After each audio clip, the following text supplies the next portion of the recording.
distingués abonnés. J'espère que vous allez bien. J'espère que vos activités marchent bien. J'espère que pour ceux qui ont déjà débuté leur élevage d'abeilles, j'espère que ça se passe aussi très bien. J'ai l'habitude de le dire, devenir apiculteur ne s'improvise pas, mais c'est l'utile d'acquérir un minimum de connaissances. Nous sommes là à l'ouest du Cameroun, quelque part en Guachien, dans un rucher, où nous allons vous parler de quelques manquements. Pourquoi est-ce que lorsque les gars débutent en apiculture, la plupart échouent dans leur projet apicole? Eh bien, au cours de cette vidéo, nous allons vous dire le pourquoi. Nous sommes donc dans un rucher installé déjà il y a cela quelques années, où le promoteur, ils ont installé plus de 200 ruches. Plus de 200 ruches au même endroit dans un site qui, au vu des observations sur le terrain, ne sont pas très conformes, ou du moins il y a encore quelques manquements. Voilà, 200 ruches installées au même endroit depuis 2013. Regardez déjà la position des ruches inclinées, très près du sol, mal disposées. Voilà, voilà par exemple la ruche, un modèle ruche kenyan, numéroté 144. C'est pourquoi on vous dit toujours, lorsque vous débutez votre élevage d'abeilles, n'allez pas au-delà de 10 ruches dans un site pour commencer. Commencez même avec 5, c'est le chiffre idéal pour commencer. Mais 200 ruches au même endroit, ça fait de l'argent, du temps, de l'énergie dépensée pour rien. 200 ruches installées il y a de cela, c'était en 2013, voilà, 7 ans déjà. C'est à peine quelques colonies que nous avons dans des ruches. Vous voyez que c'est pas propice, c'est pas bon. Voilà déjà des supports, le feu de brousse. Ça veut dire que pendant la saison, où il y avait que la saison sèche, avec le feu de brousse, on n'a pas fait un couvre-feu, ce qui n'est pas bien. Voilà le résultat. On voit déjà d'ici des débris. Il faut rapprocher. Vous voyez des débris de tôle. Ça suppose qu'ici, il y avait une ruche. Vous voyez, il y a des débris de tôle lisses là. Ça veut dire qu'ici, il y avait une tôle, une ruche.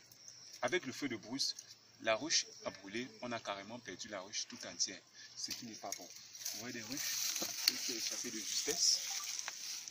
On entasse les ruches, au même endroit. Ce n'est pas bon. Ce n'est pas bon. Il faut commencer avec 5 ruches. Au trop 10. Même 10 là, c'est pas bon. On a regardé par exemple tout autour. On a un environnement où il y a un manque d'espèces végétales, où il y a un manque d'abondance de nourriture, parce que ces abeilles auront besoin d'aller bitumer le nectar et le pollen sur ces fleurs. Vous voyez que l'espace est pratiquement pas assez. L'alimentation n'est pas assez pour nos abeilles. Comment est-ce que des abeilles peuvent coloniser autant de ruches installées au même endroit où il n'y a pas une diversité floristique importante? Ce n'est pas bon. Ne faites plus les mêmes erreurs. Néanmoins, vous voyez, on a une panoplie de modèles de ruches, des Kenyans, des ruches cylindriques traditionnelles. Un peu plus haut, nous avons encore notre modèle. De part et d'autre. Voilà donc. Le promoteur a donc installé, planté du Kaliandra, une espèce de Kaliandra, pour améliorer son écosystème et donner à manger à ses abeilles. Ceci dont l'avantage avec cette plante, c'est quoi? C'est que c'est une biofertilisante. Elle fixe l'azote atmosphérique de l'air pour améliorer la fertilité du sol. Elle a une croissance rapide et les abeilles aiment bien cette fleur. On a aussi là du Tithonia diversifolia, couramment appelé chez nous les fleurs jalousies. Vous voyez, l'entrée là, la disposition, elle n'est pas bonne. Elle n'est pas bonne. Inclinée, il pleut dessus. Le pas, si on avance vers le bas, vous allez constater les mêmes problèmes.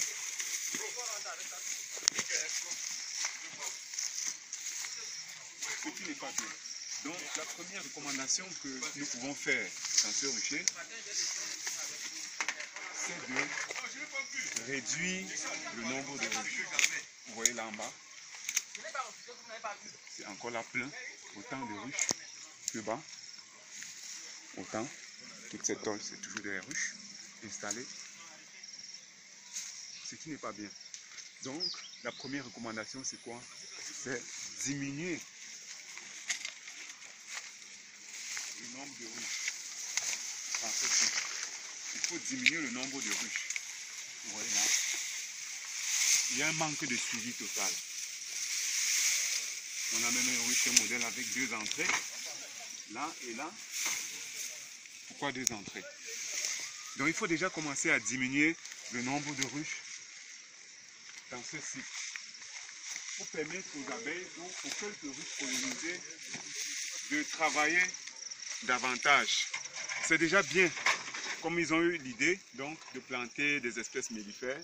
On a vu là le Kaliandra, le Tithonia diversifolia, le Typhlosia vogeli. C'est déjà bien de les planter, mais la première chose, c'est de diminuer le peuplement des ruches qu'il y a ici. Il faut les diminuer. Donc, chers abonnés, nous vous présentons donc des erreurs que d'autres ont commises pour vous encourager ou pour vous prévenir de ne pas commettre les mêmes erreurs.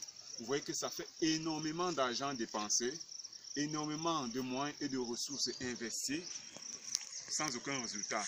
Depuis 2013, ça nous sommes déjà à 7 ans de cela. C'est largement suffisant, c'est beaucoup. C'est beaucoup. L'environnement n'est pas très adéquat pour placer autant de ruches. Donc, installez les ruches en fonction du milieu dans lequel vous vous trouvez.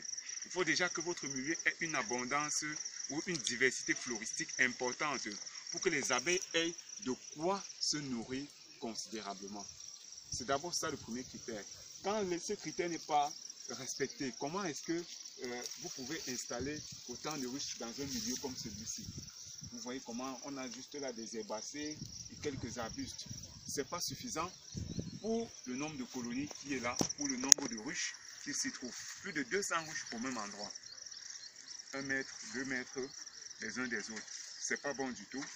Donc, n'hésitez pas à vous abonner, n'hésitez pas à partager, n'hésitez pas à commenter. Le meilleur reste à venir. On se dit à très bientôt pour de nouvelles vidéos et de nouveaux partages.